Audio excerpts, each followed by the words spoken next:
Ito ang DWWD 1134 kHz AM.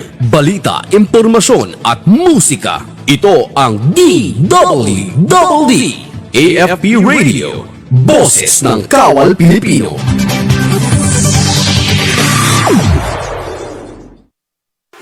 Araw-araw ang digmaan.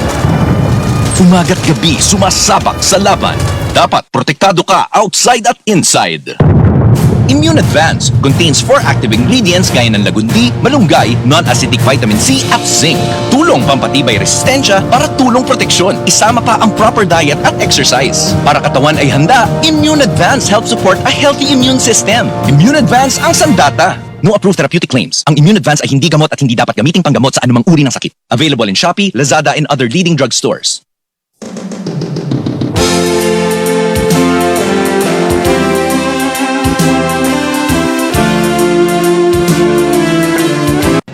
Mga katropa, alam mo ba na ang DWWD 1134 kHz AFP Radio ay ang opisyal na radio station ng Sandatahang Lakas ng Pilipinas na binubuo ng Army, Navy at Air Force na siyang maghahatid sa inyo ng mga balita mula sa ating Armed Forces at iba pang impormasyon. Mga katropa, hanapin at ilike kami sa Facebook, Twitter at YouTube. DWWD AFP Radio, ang boses ng Kawal Pilipino.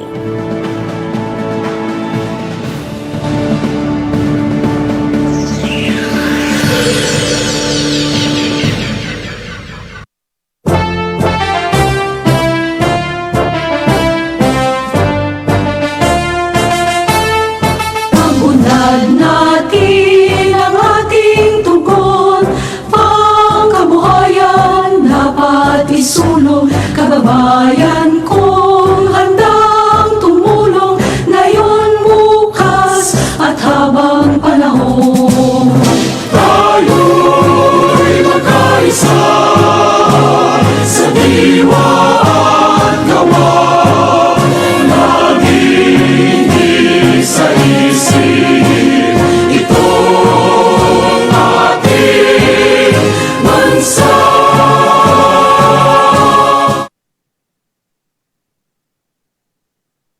Isang produktibong Martes po sa inyo mga kamanggagawa. Ako po si Carla San Diego Malabanan, nagbabalik ngayong umaga upang talakayin ang mga napapanahong balita at impormasyon tungkol sa paggawa at empleyo sa ating bansa.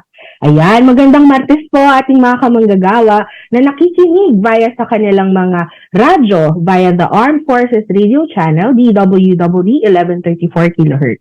Pati na rin sa ating mga kamanggagawa sa iba't ibang sulok ng bansa na nanonood via our live stream sa AFP Radio, pati na rin sa Department of Labor and Employment official Facebook pages. I-like, i-share at mag-subscribe na rin po, mag-comment na rin po kayo dyan sa ating mga episode para naman mas maraming mga kamanggagawa ang maabot ng ating programa. Ayan.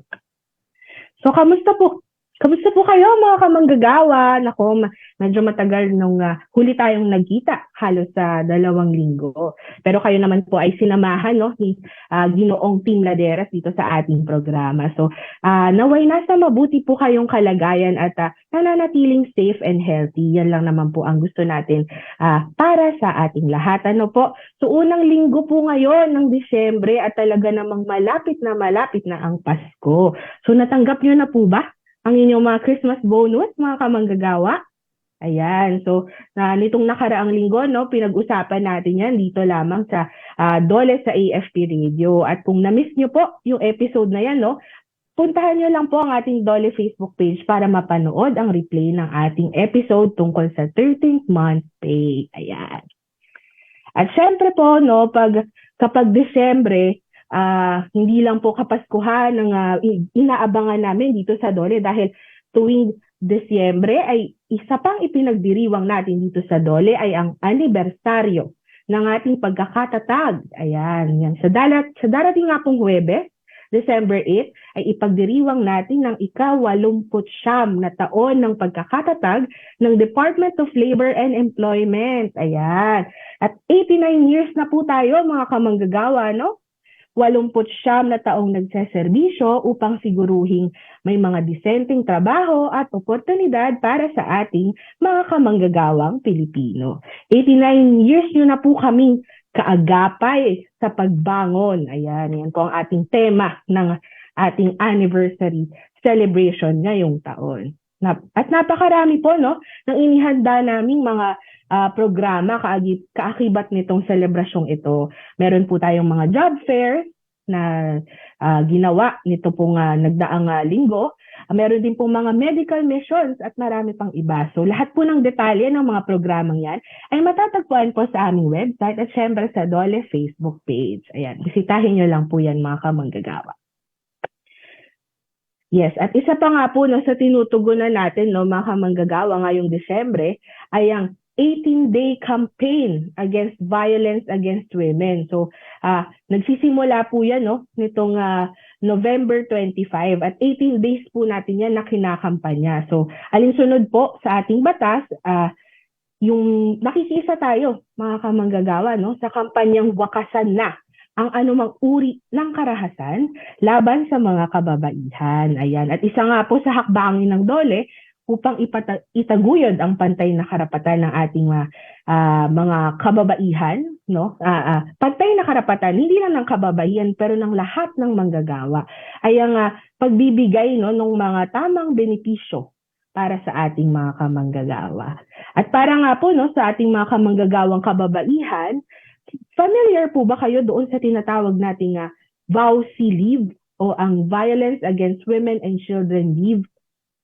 Mapamilyar ba tayo dyan? No? Kasi isa ito sa mga legal leave credits no, na maaaring ma-avail ng mga kababaihang naging biktima ng kahit anumang uri ng pang-aabuso. At yan nga po mga kamanggagawa, pakikiisa na rin natin no, sa 18-day campaign against violence against women na tumatakbo po ngayon pong linggo na ito. 18 days po yan simula nung November 25. Pag-uusapan natin kung ano nga ba itong VAUC leave. So, yan ang pag-uusapan natin ngayong umaga. Kasama po ang kinatawan ng Dole Bureau of Workers with Special Concerns na si Ms. Mercy Apurado. At mamaya-maya lamang po yan, no? Tutukan niyo po yan mga kamanggagawa. Bago yan, mag-good news po muna tayo.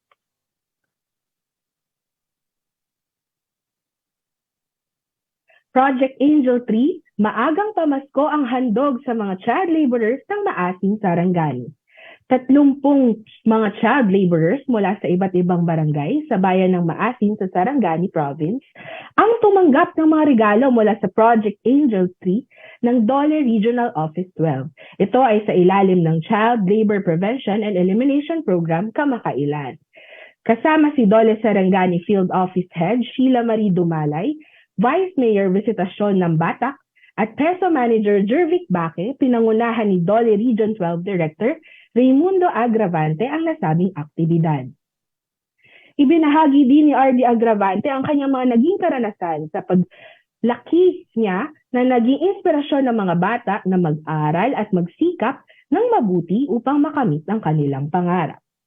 Ang bawat child laborer, kasama ang kanilang mga magulang at guardian, ay tumanggap ng mga school bags na may mga gamit, hygiene kit, gayon din mga gamit sa bahay mula sa mga social partners ng Department of Labor and Employment. Kabilang sa mga benefactor na bukas palad na nagpaabot ng kanilang suporta sa proyekto ay ang LGU Maasin, Provincial Government ng Sarangani, Sarangani Federation of Family Welfare Committees, Provincial Tripartite Council ng Sarangani, Alsan Aquaculture Corporation, Chongban Group of Companies, San Andres Corporation, Tibud sa Katibawasan MPC, at Sarangani Energy Corporation. Abot-abot ang pasasalamat ng mga magulang at ng mga guardian ng child laborer sa programang ito ng Dole na maituturing na maagang pamasko sa mga bata 10 ng kanilang mga pamilya. Sa pagtatapos ng programa, sabay-sabay na sumayaw ang mga kalahok sa himig ng awiting pangkampanya na Batang Malaya. Layunin ng Child Labor Prevention and Elimination Program na alisin ang mga bata sa child labor, partikular na sa mga pinakamasamang anyo nito. Ang programa ay ambag sa Philippine Program Against Child Labor ng mga interbensyon ng na mga interbensyon ng pamahalaan para sa tuluyang pag-alis at pagpigil sa maling gawi ng child labor sa bansa. Balitang Region 2 naman tayo mga kamanggagawa, DOLE nakipagtulungan sa POPCOM para itaguyod ang kapakanan ng mga empleyado sa pamamagitan ng FWT. Sa pakikipagtulungan ng DOLE Regional Office 2 sa Commission on Population na ibahagi ng Family Welfare Training sa higit kumulang 60 regional and field office staff sa rehiyon. Ayon kay DOLE Assistant Regional Director ng Region 2, Jesus Elpidio B. Atal, layon ng Family Welfare Training na madagdagan ang kamalayan ng manggagawa sa impormasyon at serbisyo sa pagpaplano ng pamilya bilang bahagi ng advokasya nito sa pagbibigay prioridad sa kapakanan ng kanilang pamilya. Hinikayat ni ARD Atal ang mga lalaking kawani na makibahagi sa aktibidad upang madagdagan ang kanilang pag-aaral sa nasabing programa. Ayon pa kay ARD Atal, napaka-relevant ng family welfare training na ito at dapat samantalahin ng mga empleyado dahil sa pagiging epektibo nito sa productivity at sa paghanap nila sa kanilang tungkulin bilang mga kawani ng pamahalaan at sa pagtataguyod ng maayos na relasyon sa pamamahala ng paggawa. Ang pagsasanay ay binubuo ng mga lecture tungkol sa responsible parenthood at family planning myths and misconceptions na tinalakay ng mga tagapagsalita na sina POPCOM RO2 ARD designate Teresa C. Soriano, Ms. Rosario B. Eugenio, at POPCOM Family Planning Logistics Coordinator Ms. Mary Grace N. Fermin. Binigyang diin naman ni Internal Management Services Division Chief Reginald B. Estioco sa kanyang pangwakas na mensahe na kailangang ipagpatuloy ang programang ito habang patuloy na tumataas ang bilang ng populasyon sa bansa.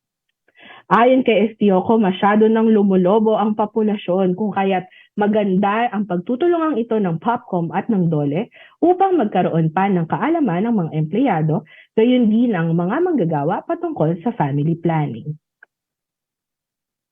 Mahigit ang workers naman tumanggap ng 2.3 million worth ng DOLE Tupad wages.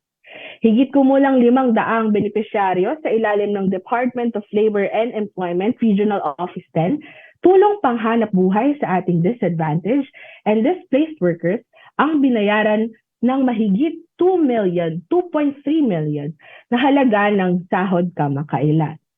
Ayon kay DOLE Misamis Oriental Provincial Field Office Chief Errol Natividad, ang bawat manggagawa ay nakatanggap ng 390 kada araw na sweldo o katumbas ng 3,900 sa 10 araw na trabaho sa mga proyekto ng pag-aalis ng mga debris, disinfection at agroforestry sa paligid ng hasaan. Ayon pa kay Natividad, ang karamihan sa mga benepisyaryo ng nasabing payout ay matinding naapektuhan ng kabuhayan dahil sa COVID-19 pandemic. Isa sa mga benepisyaryo ay ang 48 anyos na si Amilfina M. Antigua ng Barangay Kimaya na nagmamay-ari ng isang sari-sari store. Malaki ang pasasalamat ni Amilfina sa natanggap na sweldo mula sa programang Tupad dahil karagdagang kita niya ito kasama ang kanyang asawa na isang habal-habal driver.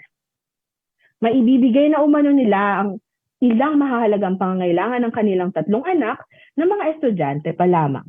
Ayon pa kay Antigua, nagdulot ang pandemya ng malaking suliranin sa pananalapi ng kanyang pamilya dahilan kung bakit siya nag-apply sa ilalim ng programang Tupad. Sinabi naman ni Misamis Oriental Provincial Field Office Chief Natividad na ang payout ay naisakatuparan sa pakikipagtulungan ng lokal na pamahalaan ng hasaan bilang direct administration implementer at Public Employment Service Office. Layunin ng Tupad na mapabuti ang kalidad ng pisikal na pamumuhay ng mga manggagawa habang nag-aambag sa kapakanan ng komunidad sa pamamagitan ng emergency employment para naman sa mga displaced workers, underemployed at disadvantaged na hindi na bababa sa 10 araw, ngunit hindi naman lalampas sa 90 na araw. Depende ito sa klase ng trabaho. At yan po mga kamanggagawa, mga good news na tampok natin ngayong araw. Susunod na po ang ating panayam kay Dole Bureau of Workers with Special Concerns, Women Workers Development Division Officer in Charge, Ms. Mercy Apurado, ukol naman sa Violence Against Women and Children Leave o VAUCI Leave. Pagkatapos po yan ng ilang mga paalala. Oras po natin, 11:22 ng umaga.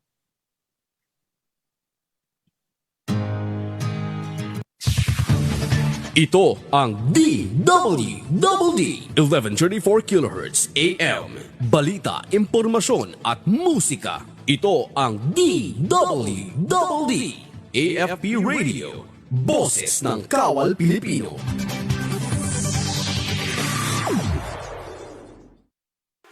Araw-araw ang digmaan.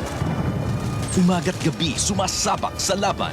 Dapat protektado ka outside at inside. Immune Advance contains 4 active ingredients gaya ng lagundi, malunggay, non-acidic vitamin C at zinc. Tulong pampatibay resistensya para tulong proteksyon. Isama pa ang proper diet at exercise. Para katawan ay handa, Immune Advance helps support a healthy immune system. Immune Advance ang sandata. No approved therapeutic claims. Ang Immune Advance ay hindi gamot at hindi dapat gamiting panggamot sa anumang uri ng sakit. Available in Shopee, Lazada, and other leading drugstores. Mga katropa, alam mo ba na ang DWD 1134 kHz AFP Radio ay ang opisyal na radio station ng Sandatahang Lakas ng Pilipinas na binubuo ng Army, Navy at Air Force na siyang maghahatid sa inyo ng mga balita mula sa ating Armed Forces at iba pang impormasyon. Mga katropa, hanapin at ilike kami sa Facebook, Twitter at YouTube. DWD AFP Radio, ang boses ng Kawal Pilipino.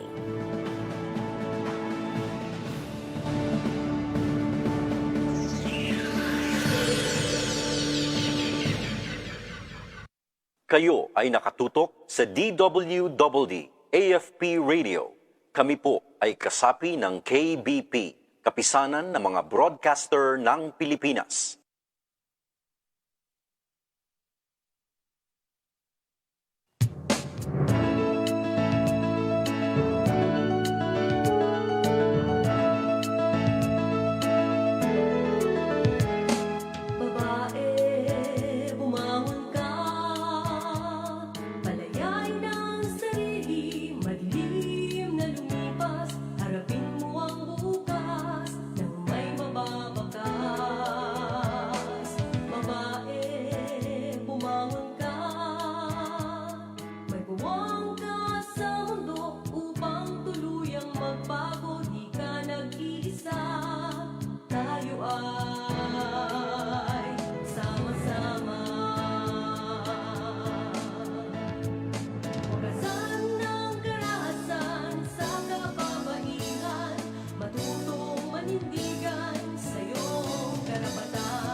po tayo dito sa Dole sa AFP Radio.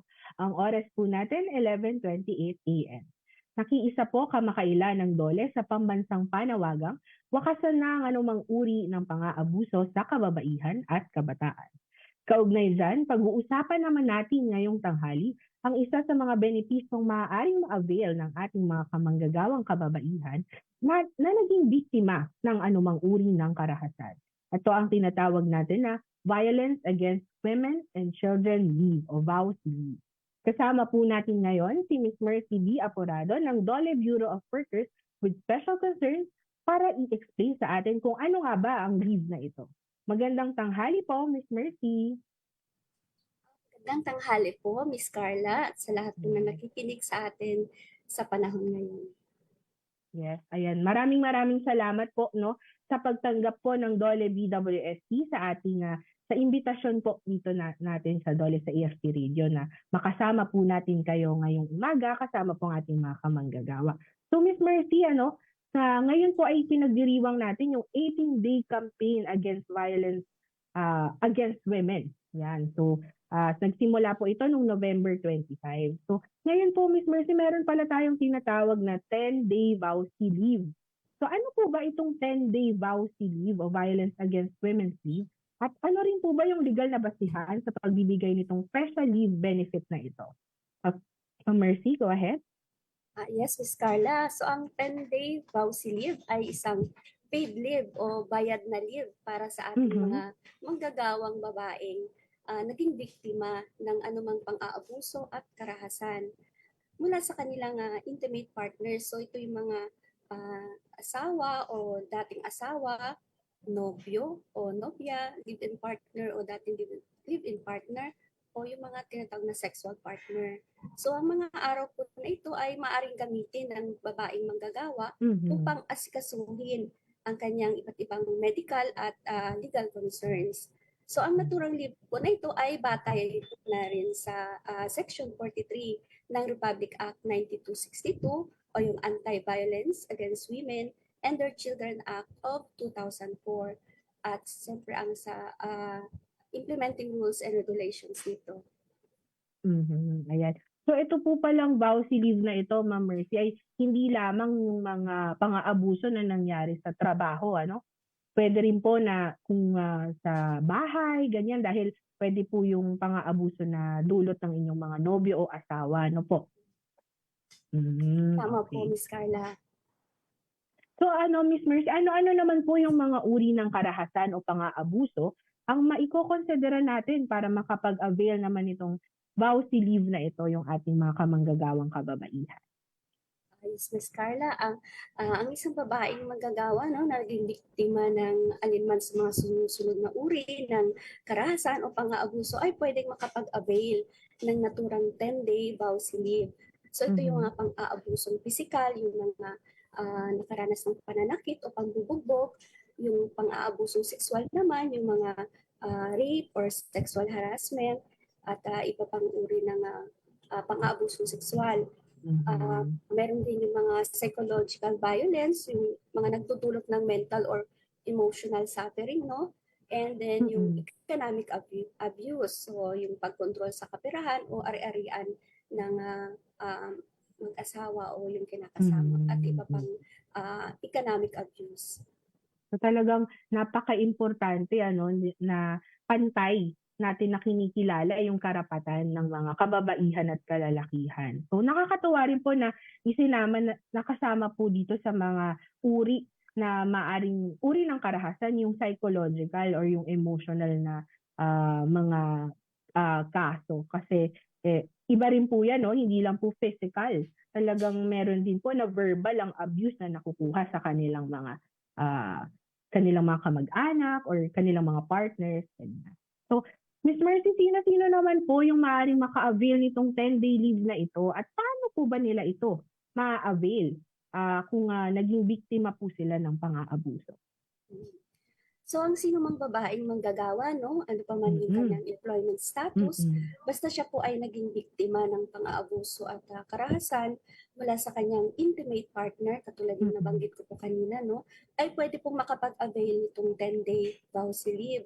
So kinakailangan lamang po na magpakita po siya sa kanyang employer ng isang sertifikasyon mula sa kanilang punong barangay o kaya yung kagawad o prosecutor o clerk of court na siya po ay naghain ng isang protection order or investigasyon or kaso po laban sa kanyang perpetrator. Yun po, Ms. Carla. Pwede ba yung blatter, yung sinasabi nilang ganyan? Yung record sa barangay, pwede ba yun, Mercy, na maihain? Opo, isa din po yun sa magandang dokumento, pero kung makakuha din po sila ng certificate po talaga mula sa barangay na siya po ay naghain ng kaso po laban sa kanyang perpetrator. Ayan. So, napakadali lang po na maka-avail niya, no? Basta meron lang po kayo ng mga tamang dokumento. So, naanyahayahan po talaga natin, yung mga kababaihan natin na naabuso na, wag sana po silang matakot, no? Na mag-report ng mga nangyayari sa kanila. So, ayun, Miss Mercy, no? 10 days po ang ating VAUSI leave. So, paano naman po kung hindi kaya naubos ng empleyado yung 10 araw na special leave na ito? Naki-carry over po ba ito sa susunod na taon? Kunyari next year, 15 days na po yung kanyang VAUSI leave. Na-extend po ba yan? Yung VAUSI leave na yan? Hindi po, no, Miss Carla. Kasi 10 days. ang VAUSI leave po natin ay hindi po cumulative. So kung kinakailangan naman po, pwede naman siyang mag-extend ng kanyang leave. Pwede. Hindi na po ito bayad. Or pwede naman po kuhain ito sa mga naipong leave credits ng isang empleyado. Sa iba pang leave credit. Oo, pwedeng ipasok doon sa inyong mga vacation leave ata siguro. Ano po? Yung mga ganong leave. Ayan. Mari po ba itong i-monetize? Kasi yung mga ibang leave po na leave credit po ng ating mga kamanggagawa, talagang iniipon nila yan at sa kahuli-hulihan ng taon, i-monetize nila. Kasama po ba ang VAUSI leave sa mga pwedeng i-monetize na leave benefits ng ating mga kamanggagawa, Ms. Mercy? Kinalulungkot ko po na hindi rin po siya pwedeng i-monetize. Hindi din. Okay.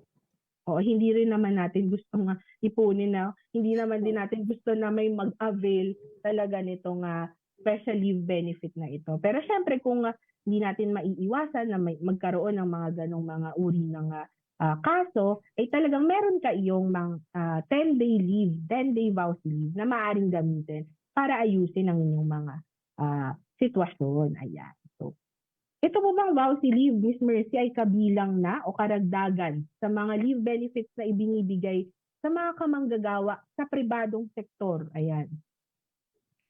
Ay, opo, Miss Carla, ito po ay karagdagan po, no, sa iba pang bayad na leave ng isang babaeng empleyado. Ito pong 10-day VAUSI leave ay karagdagan pong benepisyo.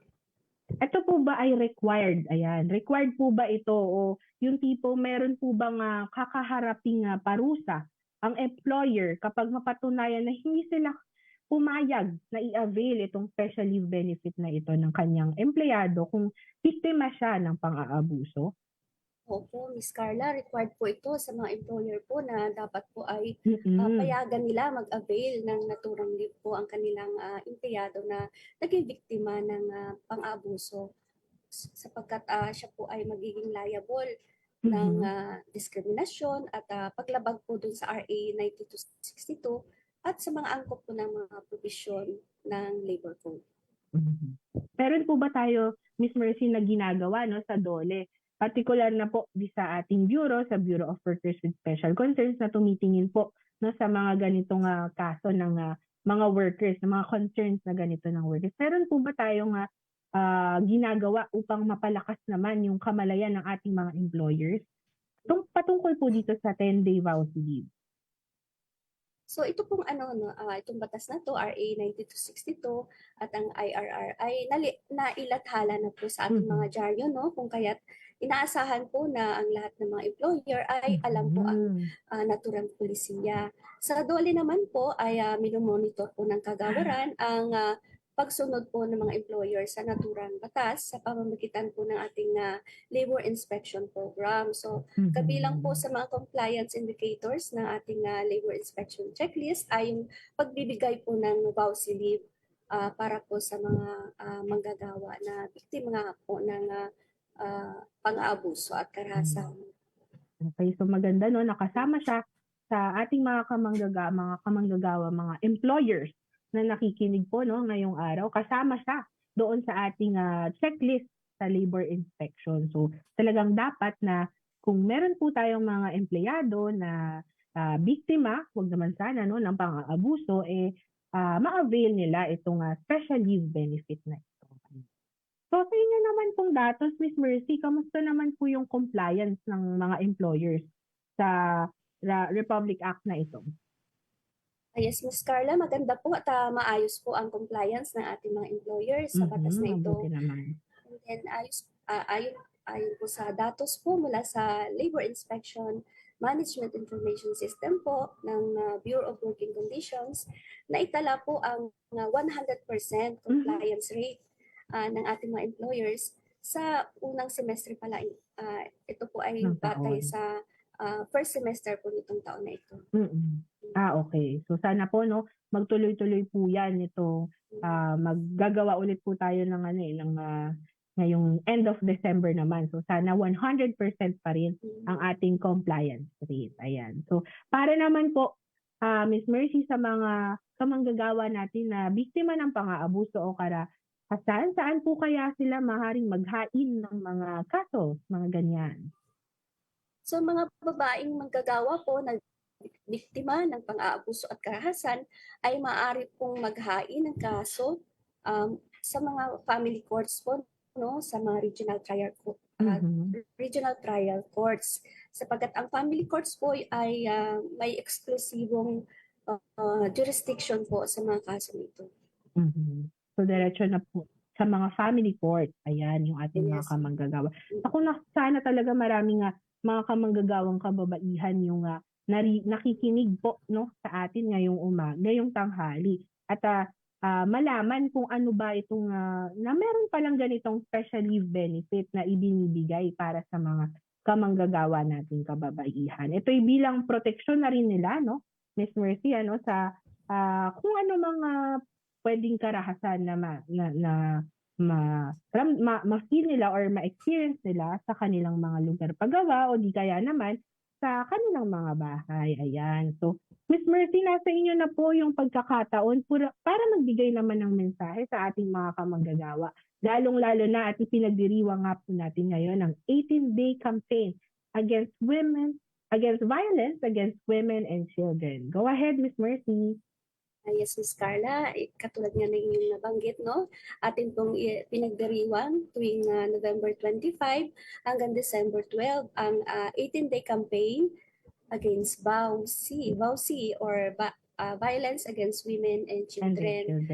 Yes, so ito po ay isang malaking advocacy campaign upang wakasan ang karahasan at pang-aabuso laban sa kababaihan at kanilang anak.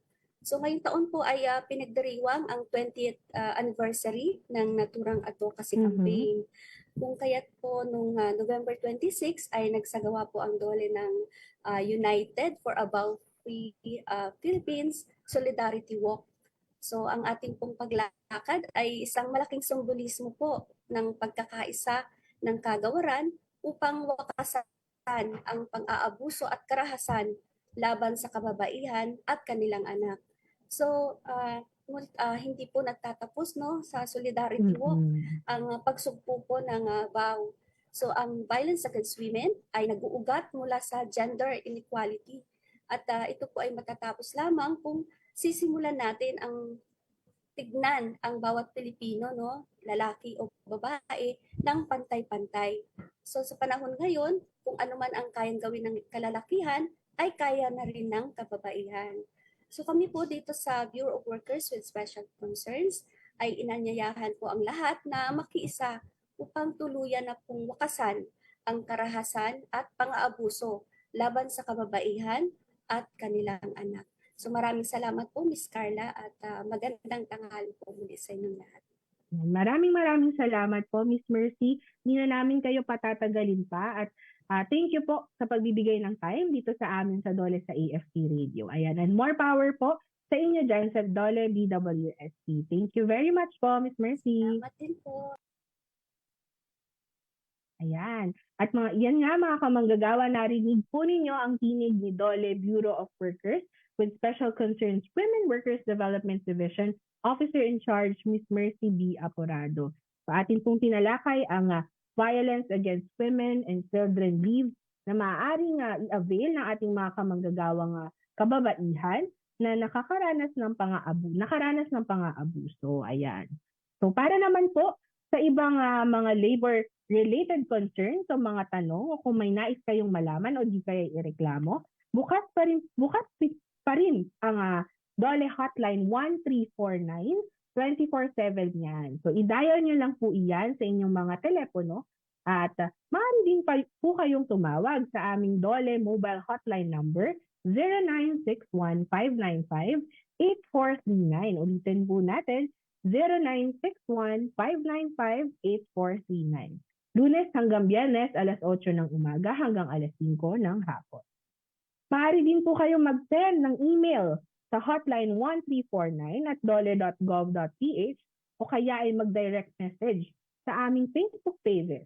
Para naman yan sa inyong mga labor and employment concerns. Hanapin lang po ang official and verified Facebook page ng Department of Labor and Employment. I-like nyo na rin mga kamanggagawa ang ating Facebook page at mag-subscribe sa ating YouTube page para naman lagi kayong updated sa mga balita at programang hatid ng Dole para sa inyo. At syempre ngayon ng linggo ay ipinagdiriwang ng Dole ang 89th founding anniversary ng kagawaran. So talagang maraming mga activities and mga programa na inihanda po ang Dole para sa ating mga kamanggagawa. So abangan niyo po ang mga updates na yan via the Dole Facebook pages. Ayan. So i-like niyo na po yan at i-follow niyo na rin para updated po kayo lagi sa aming mga programa. Ayan. So at isa na naman pong episode mga kamanggagawa ang ating napagsamahan ngayong Martes sa susunod po na linggo. Ibang programa na naman po ang ating tatalakayin mga kamanggagawa. Siyempre dito pa rin yan sa Armed Forces Radio, DWDD 1134 kHz. At siyempre live na live rin po sa Dole official Facebook and AFP Radio Facebook pages.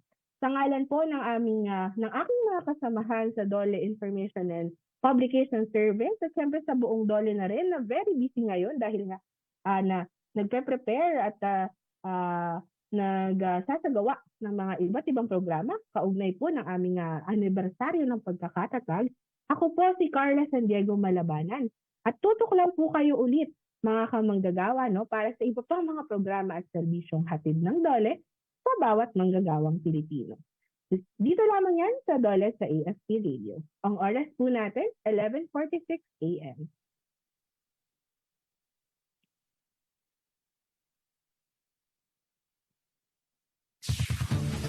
Ito ang DWDD 1134 kHz AM.